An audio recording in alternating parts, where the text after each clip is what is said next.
প্রাকৃতিক মাশরুম আমাদের আদিবাসীদের সবার পছন্দের তালিকার মধ্যে থাকে। এই কথাতেই বলার অর্থ হলো আসলে প্রাকৃতিক মাশরুম খেতে অনেক মজা, আর এগুলো কিন্তু রেয়ার, সহজে পাওয়া যায় না। তো ভিউয়ার্স, আজকে আমি এই ভিডিওতে শেয়ার করব যতগুলো প্রাকৃতিক মাশরুম রয়েছে তার মধ্যে সবচাইতে দামি আর খেতে মজা হয় এই মাশরুমটি।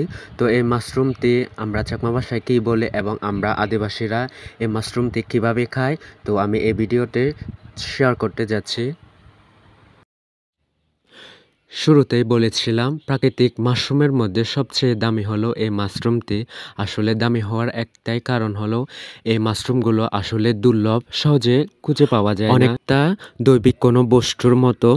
এমনও কথিত আছে, কারো যদি ভাগ্যে না থাকে তাহলে এই মাশরুমটি পা বাড়িয়ে হেঁটে গেলেও তার দৃষ্টিগোচর হয় না। এর আরেকটা বৈশিষ্ট্য হচ্ছে এগুলো বছরে নির্দিষ্ট সময় ছাড়া জন্মায় না।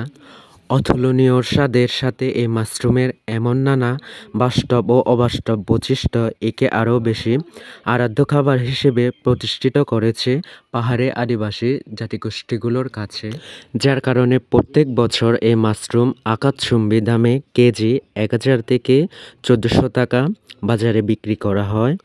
তো যাই হোক ভিউয়ার্স, আজকে আমিও নিজেকে মহাভাগ্যবান মনে করছি, কারণ হচ্ছে আমি এই প্রাকৃতিক মাশরুমগুলো আমার বাড়ির পাশে আমি খুঁজে পেয়েছি। তো আমরা হচ্ছে চাকমা ভাষায় এই মাশরুমগুলো বলে সাম্মউল। তো এই সাম্মউলগুলো আমরা আদিবাসী চাকমারা যেভাবে রান্না করে খাই, রেসিপিটা শেষ পর্যন্ত দেখতে থাকুন ভিউয়ার্স। যেহেতু এগুলো প্রাকৃতিক মাশরুম, তো এগুলো মাটির গভীর থেকে ফুটতে থাকে, আর সাবধানতার সঙ্গে কিন্তু এই মাশরুমগুলো মাটি থেকে কুড়ে নিতে হয়। তাই পরিষ্কার পানি দিয়ে কিন্তু খুব ভালো করে অনেকবার এগুলো পরিষ্কার করে নিতে হয়। তো এই তো পরিষ্কার করে ধোয়ার পর হচ্ছে এভাবে ছোট ছোট স্লাইড করে কেটে নিব। তো এটা রান্নার জন্য আমি ইনগ্রিডিয়েন্টস নিয়েছি চিংড়ি শুটকি, পেঁয়াজ কুচি, অল্প পরিমাণ রসুন বাটা, এই তো মরিচ, আর হচ্ছে পরিমাণ মতো হলুদ আর লবণ।